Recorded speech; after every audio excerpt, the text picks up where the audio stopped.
this thing came to me and I felt like, oh my God, this one episode in my life has changed everything. And I truly believe it.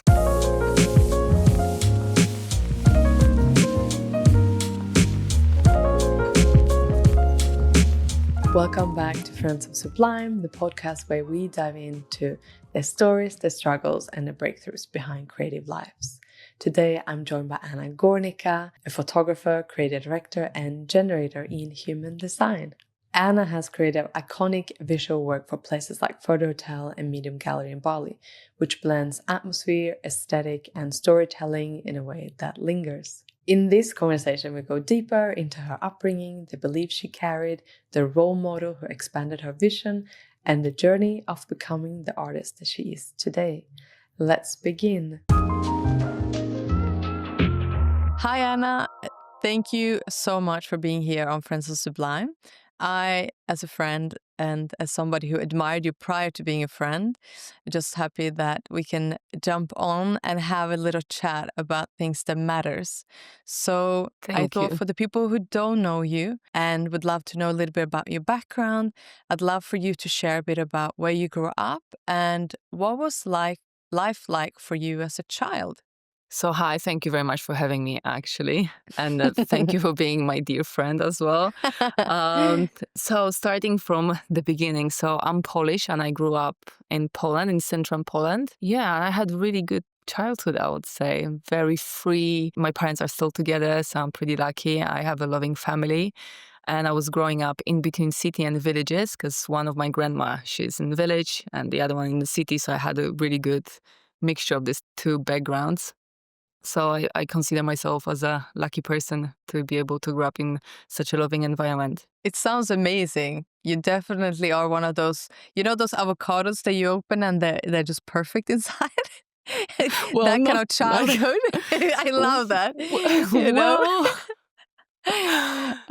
So when you think back on your family and how they approach things like creativity, money, and success, what do you feel that you may have picked up from that environment, and how do you think that has shaped your own path today? So I feel like there was a little bit of lack of creativity, to be honest with you. I feel like my dad, he has his own business, so he's very business orientated. My mom, she's doing accounting, so they both push me more into the business side of life. They always encourage me to actually open my own company and work for myself.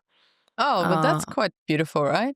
In one way, that's creative, just not in an art creative way, Exactly, not in art creative way but in terms of opening my own business, I was encouraged and actually, I can say that I was creative in these terms because, my first company was named Kangaroo Company.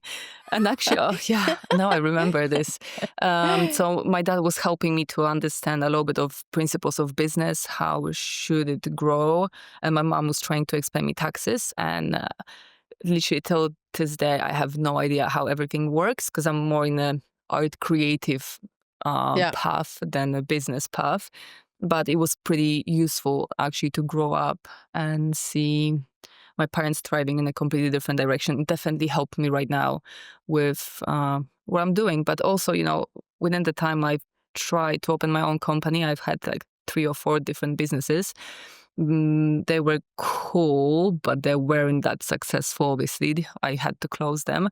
But at the same time, I could start with creativity, with branding, idea how everything's going to look like. This is the path that I love. And the beginning of the business, when you start it and we create the idea, then you talk about the idea, then you have the storytelling, the branding, fonts, colors. This is something that really excites me. Yes. And then when the business is coming into, I'm like, so what's now? Like, I'm not really into it anymore, Thank you for sharing that, Anna. It sounds like you are very good at trialing things out that you enjoy. And then obviously the nice thing with being an entrepreneur, in a small scale, like a freelancer, or maybe like a little, boutique firm of some kind or whatever. Isn't it the whole part is that as creatives, we don't have to be all the other stuff. And for me personally, all that other stuff has become so much easier since using AI. I know this sounds maybe contradictory, because a lot of people say that AI have taken over a lot of things, and it has, in so many ways. But when it comes to things like accounting, Mm, admin, like writing long, extensive emails in a very, very clear way. I mean, those are things that as a creative, I'm like, I could think about a million things yeah. that would, so if you think back to the companies that you started and kind of where you're at now from doing all those things all those years, you'd be like, wow, I could have saved myself 80% of the stuff I find boring by Yeah, just because you burn now having the yourself right with all tools. this stuff, you know? At Yeah. least that's what was happening within me, like, thinking about taxes and even opening the company, going to the place in Warsaw to open the company. It just takes so much time and energy that at the end of the day, you just don't want to do it anymore. You just burn out. Yeah, it's the bureaucracy. It's killing the vibe. Yeah, I Totally. know. And just back to a little bit of about your childhood and beliefs and so on. Have you thought a bit about maybe some of the things that your parents or your surrounding environment, passions that you may have brought out and kept, and that you maybe are working through now as an adult? Yeah. Is there anything that comes to mind? So one thing, as you said, like my parents, they tried to raise me as well in this kind of a spirit of knowing everything. So that's Yeah. why when I was sitting with my mom doing taxes and I couldn't get it, believe me, I felt stupid because I couldn't get the simple Oh, things because it's not my thing, like really. And I yeah, was thinking exactly. already I was flying somewhere else with my head.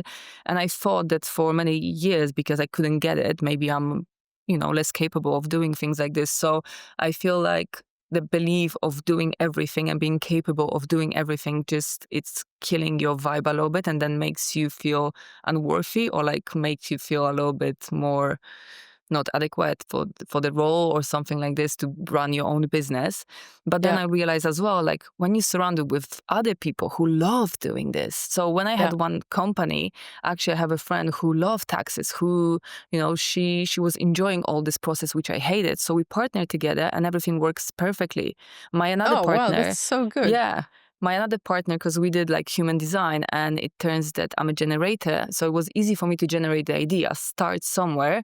But then when I was Yeah, dropping my ball, she was like, I'm taking it because I love like in the middle of the whole process to keep going. And I'm like, okay. yeah, So I was trying to keep going with her and I was helping her here and there. I wasn't bored because she was doing most of the things in the middle. And then yeah. we work together. And I think it's a beautiful thing when you realize, like, I don't have to know everything. Just give me a break. Like, I'm Yes. good at this. I'm bad at this. This is something that I can help, but I don't have to. And then you find and surround yourself with people who are capable and they love doing the other things that you don't. Everyone's different.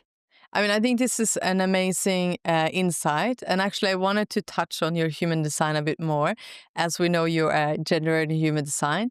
And I thought that what you just said is a great example of collaborating with other Mm, people who have skills and other profiles than you do, so that you can all do the parts that you like, and the parts that you feel confident and good at, and grow as a team. I think teamwork is dream work, and I think people are really yeah. underestimating that. Yeah, that's really a big part of what I'm envisioning for anyone creative nowadays, to really come together and Mm, work together on projects. And I mean, also for you, Anna, for other people who are very creative when it comes to thinking about art direction, photography, the kind of essence, like these 360 experiences that I know that you create all the time, and that I also personally love creating. We need those people also to keep us moving through the space of actualization, right? So mm. yeah, that sounds like an amazing partnership. And Yeah, no, I was really yeah, lucky with my girlfriends, and yeah, we created something special. But unfortunately, the timing wasn't right. That's how I would put it. actually, regarding timing for companies, I was listening to this TED talk many years ago, where they were looking at Amazon and this other company who had the Mm, same product as Amazon, but they were like 2 or 3 years earlier. And mm, the difference of those 2 or 3 years were that they actually went bankrupt, and Amazon is what it is today.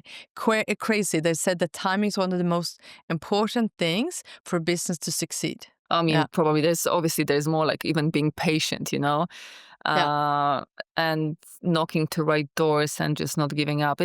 I'm pretty sure it's a big complex things, but timing is one of the important thing.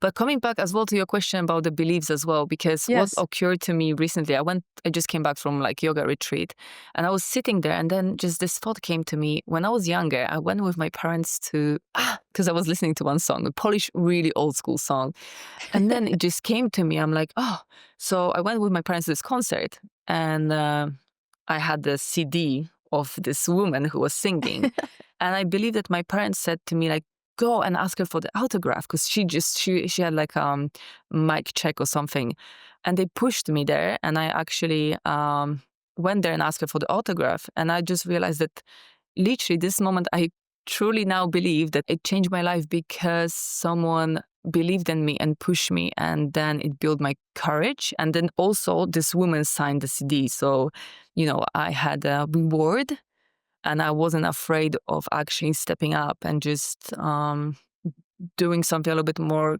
crazy on leaving my comfort zone in such a young age. And I wanted to say even like thank to my parents, because they were always pretty supportive and pushing me, but in this kind of gentle way. I mean, it's lucky that you're generated, because if they were pushing a child who's like a projector, the child would be be like Traumatized. rejected, traumatized. And lucky because you are a generator, so it's actually really healthy, as long as it's something that you still align with, that you're passionate about, or someone like her that you admire.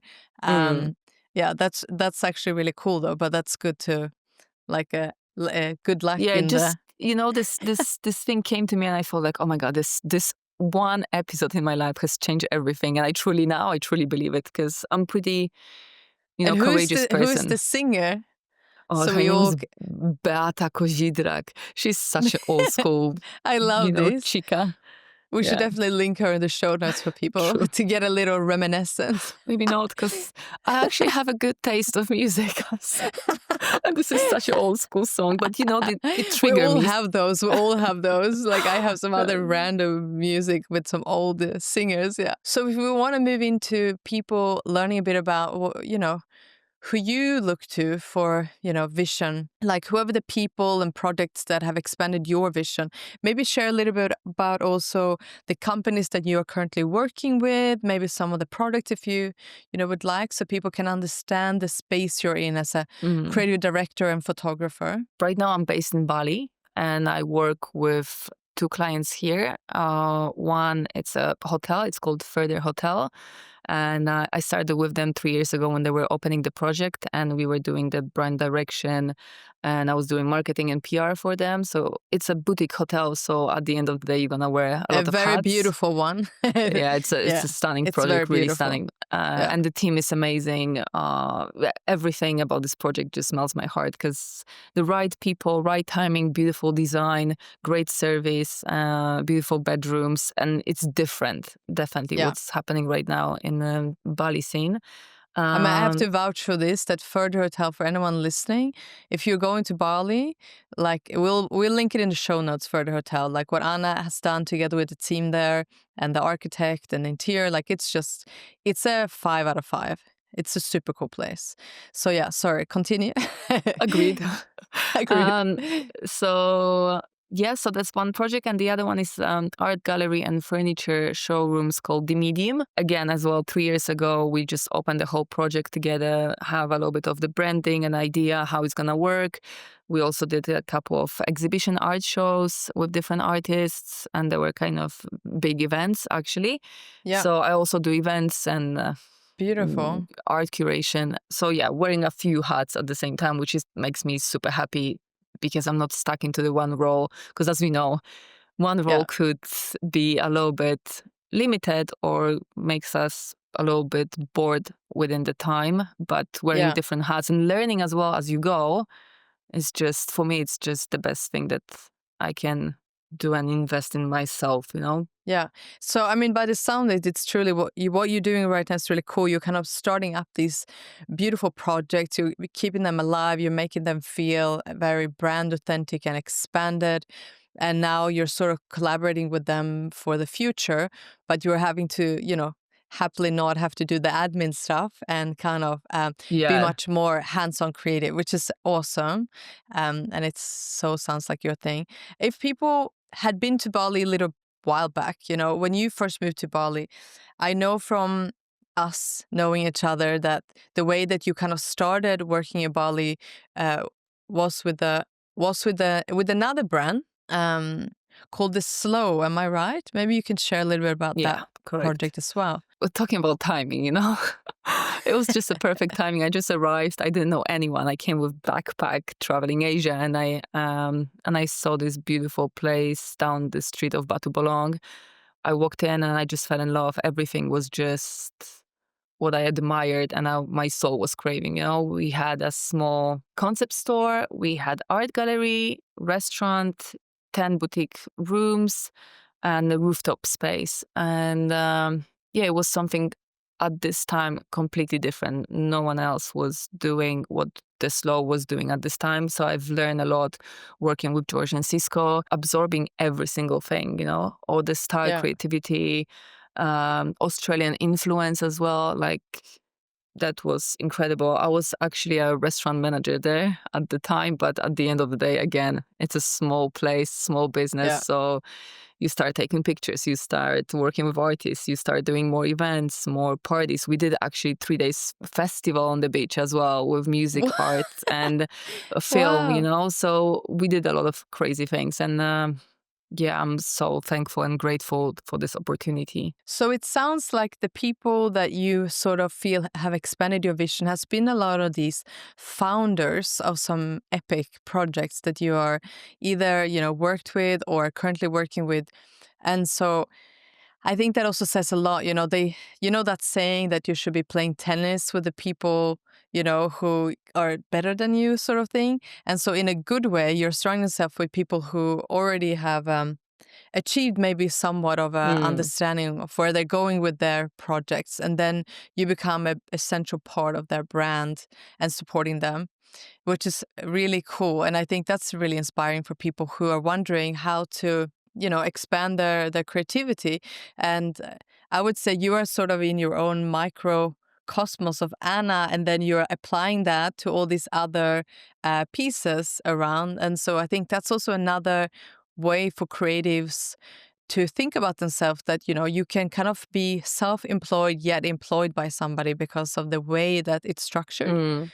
Would you say that that's sort of what you're doing right now, that you kind of have your own time, yet you're applying your time towards certain companies, you know, given the time frame of your contract with them? I feel like important thing as a creative or freelancer, it's to have your job where you're getting your salary paid every month. You might negotiate your hours with the company Yeah, uh, to create your own schedule if it's possible. Like, I was lucky enough to be able to talk to these 2 clients, and um, I'm pretty transparent and pretty honest with whatever I'm doing. So I said, like, you know, I want to work with you, and I don't want to drop any of the balls because I love what these 2 brands were representing, and I also felt like I can really bring something into this project, and also it feels like mine. And this is yeah, something that I admire, when I feel like it's like a my baby, and I also feel like super proud and part of it, that I'm giving 110%.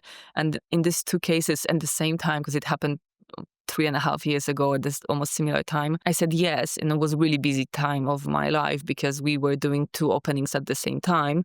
So I couldn't really invest in any of my freelancing or photography or branding or whatever I was doing. So I was focused on these 2 brands, but at least it gave me a safety and yeah, also a lot of learning.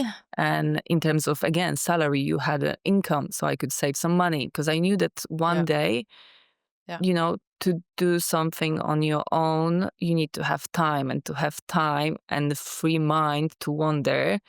yeah. It's nice to have savings to pay your bills and not really worry about what's going to happen next month, you know? Yes. So within this, I built a little bit of my savings, and then Yeah, I could start wander a little bit more. And then obviously after the opening, which was crazy, you know, the time, like, we started establishing ourselves from both companies, so it gave us more time and flexibility yeah, for me to do something else. And actually these 2 companies were, and they still are, very supportive in my journey. So when I got the camera, they were pushing me both sides to start shooting, and actually getting me more clients, because like, oh, you have this eye for this, maybe this person will be interested. So it's just a beautiful collaboration. And yeah, I'm super lucky and grateful for these people in my Oh, I life, love this. So can you share with us how you ended up taking photos? How did you end up having the camera as part of your toolkit? Oh, so that's so during this two clients further in the medium, when we were starting, I had a third client, this French restaurant, and at some point there, I was doing social media for them, like content, using my phone, and small branding, rebranding the brand. And they gave me this camera. It's like, Anna, it's time for you maybe to pick up the camera. We just have this in our storage. Maybe you're gonna like it. And I just hold it. And I'm like, oh my God, it feels like my arm, like it's part of my body. And I start shooting with it, and I just felt it. And I'm like, can I just buy it from you? So they sold it to me. And then since then, I was just shooting everything with this camera. I used to work with the cameras, but when I was 16 and 17, the camera was too heavy for me. Yeah. So I couldn't carry it. So I dropped it at some point. I was shooting everything on iPhone. And then I found this perfect baby that just fit in my hand. And I fell in love, So I And think what brand is your camera? What brand do you like shooting with? Canon. I'm It's a faithful. Canon. Yeah. No, I also used to have a Canon. Yeah, Yeah. it feels small, like, oh, I don't know, because you're quite tall, Anna, but for me personally, like the Canon is smaller, like the grip, and I like that. I don't know if maybe that's also what you mean with like kind of the extension of your arm. Oh, it just and the kind of feels weight good, was right? perfect, Yeah. everything. Just I love this camera, and it's gonna still be with me for forever. Forever. I love that. You actually kind of answered my questions that I wanted to ask you about how creativity isn't always so glamorous. You're saying that, you're in the middle of all these projects that's starting, and, it's a lot of hours and so on. I mean, also living in Bali, even just living in Bali is like, people think it's the most glamorous place in the world. And, 99% of the time you're just sweating and full of of like the pollutions from the other bikes. It would be nice for people who haven't spent time in Bali, or just been there a little bit, maybe just share a little bit about what it looks like for you in Bali and how you're working there as a foreigner. I'd love people to find out. First of all, I feel like a lot of people in Bali, they are freelancers and they're doing their own thing, and they have flexible hours. And for me, it wasn't the case, because I was working with the companies based here. Actually, I brought my London mentality into Bali lifestyle. And, I was running from 8 o'clock or 9 o'clock in the morning until 6 or 7 p.m. And then I was running also in the same time, I was running my own business and my own brand. So after 7 p.m., I had a calls with my business partner in London, because she was waking up, or she just started her day, so we could catch up. So my day was kind of fully arranged with work tasks. And then I realized, like, you know what? It doesn't really matter where you're going to be. You can be in Bali, in tropical islands, in whatever you want, in a village in the middle of Poland. But if you have this mentality of hustling and doing things, you're just always going to find something to do. And that was something that I started work on, because it was crazy, and I was burning myself at the same time, The Bali life, it can be glamorous, because also, we have a beautiful weather. You're waking up with this beautiful sky and happy people, half-naked people, people taking care of their bodies, and beautiful Balinese people, and prayers and offerings 3 times a day, which brings the island and the vibration I love of the that whole part island. of Bali. Yeah, I love it the as well. And the prayers. incense in the yeah, in they're the the air, best. like, and you can always go for massage. Like, in the middle of the day, I had a busy day. I'm like, oh my God, I'm done. I'm just going for, 30 minutes massage, and it doesn't cost and ruin your budget. And it's just good for your body and mind just to relax. And also, as we all know, massage, or even when I ride my bike, the whole ideas and things are coming during this time, because you're brainless. Like, this is the moment that your brain is just resting, and then ideas are coming, and you're like, I need to stop, or you record a message to yourself, or you just text someone. So it's never ending, I mean, I think that's a very good description of somebody who lives and works in Bali and have to deal with life, like how it looks like when you're not on holiday. I guess the other part is, for example, where you live, like when you want to go down to the beach or, you actually have time out, what do you do? Oh, this is very embarrassing. Like I haven't been on the beach for a really long time. Because also it's too hot during the day to go to the beach. The only time when you Yeah. can go it's sunrise and sunset. And in the morning I'm doing Pilates most of the time because my best friend, she opened her own Pilates studio. I start playing This very, tennis in the very morning now. very beautiful Pilates studio as well. Yeah, and pretty in little hard. Sesse.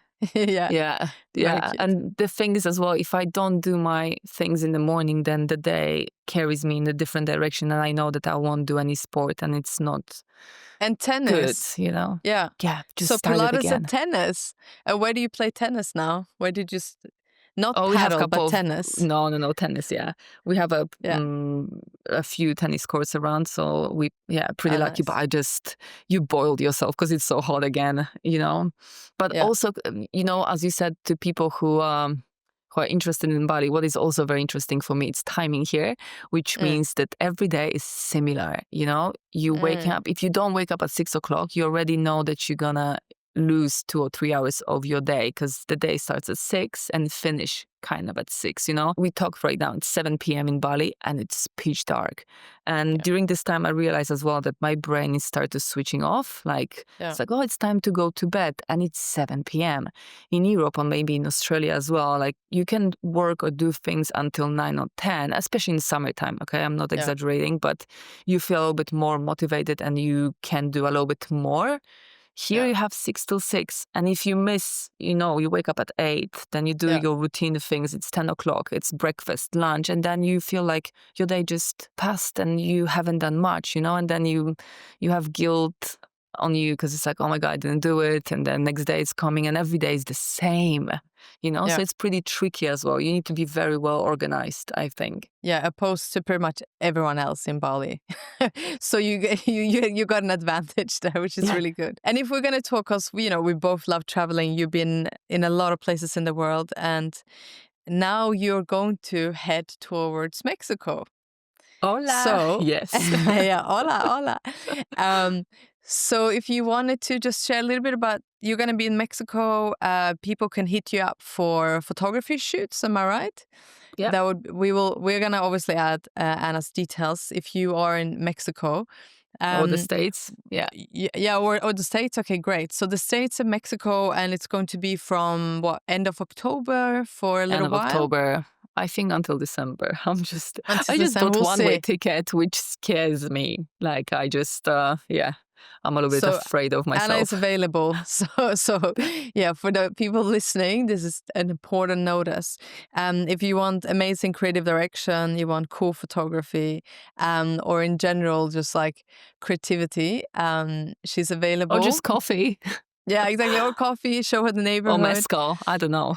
Or mezcal. One or the other. Or both. You have to go to Oaxaca, that's for sure.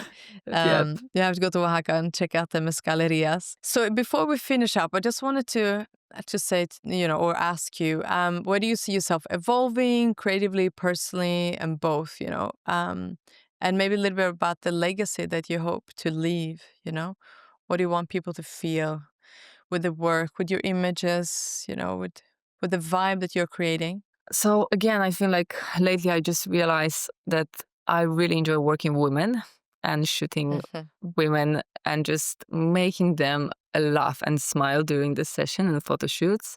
And if I can capture this moment, for me, it's the most precious moment of the whole shoot, even if they like it or not.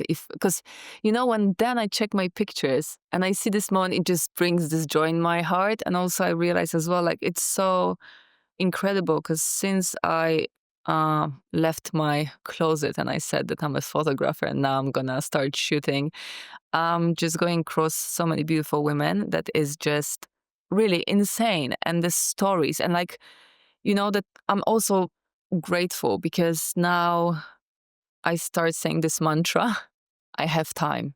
I have time. Because before my mantra was I'm busy, and I felt and I was feeling so much pride in this. Like I'm so busy, I have no time for anything. And if I'm getting time for you, you're so lucky because I'm so busy. And I was just rolling my eyes saying this, And And then finally understood, like, no, actually I have time, and I have time for everything. So now shooting these women and spending time with them and then having a post coffee that leads to 2 hours chat and just getting to know them, it's just such a beautiful lessons for me as well. And, probably in vice versa, we complement each other, but it's just, it's amazing. And I feel like this is something that I definitely want to cultivate more and grow to be more available and also have better advice and grow as well in this psychological way, just to spend more time with them and actually maybe help them or just listen, like Yeah. actively, just, I don't know, Seeing to them, listen. right? Seeing them Seeing for them, who yeah, they yeah. truly are. Yeah. I Yeah, think that's such an inside and important role, outside as well, Yeah. because as you taking pictures more about outside, but then to seeing someone as well inside, I think that this is actually pretty cool, as you Yeah. said, just being seen in and out. Yeah. Yeah, because I think that that's something that we forget, to be seen is so much more than the outside. And I think when you're capturing, Mm, I mean, I've shot with you a few times now and I have had a great time each time. And I think, the images and the videos that we've done as well, like they've come out very great. true. And it has been with very little preparation and no As stylist, usual. it's, yeah, and still it's been wonderful. And I would say like raw and honest in every aspect. So yeah, what I really enjoy is just you're grounded, you're connected, but you're also energizing, you're bringing that vibe. So I can see how this is working out, for both parties. So Mm, yeah, congratulations. I think that's I hope a so, yeah. beautiful, yeah, beautiful legacy. So yeah, if you're looking for a photographer, especially if you're in Mexico and the United States, Anna is available. Um, Yes. and thank you so much for coming on Friends of Sublime. I love your Pleasure. work and I think you're an amazing person. And I think that it's just wonderful to people to hear what does it look like from a creative perspective, their real life. So thank you for sharing so vulnerably with us today. Pleasure. Pleasure. It's always a pleasure to work with you and be surrounded by you. So, yeah, thank you Thank so you, much. Anna. That was Anna Gornicka reminding us that creativity is never just about the final image, but about the life, story, and the beliefs who shaped it. If you want to see more of Anna's work, you'll find the links in the show notes below. Thank you for listening to Friends of Sublime. If this conversation moved you, share it with a friend, leave us a review. It helps others find these stories. See you in the next episode.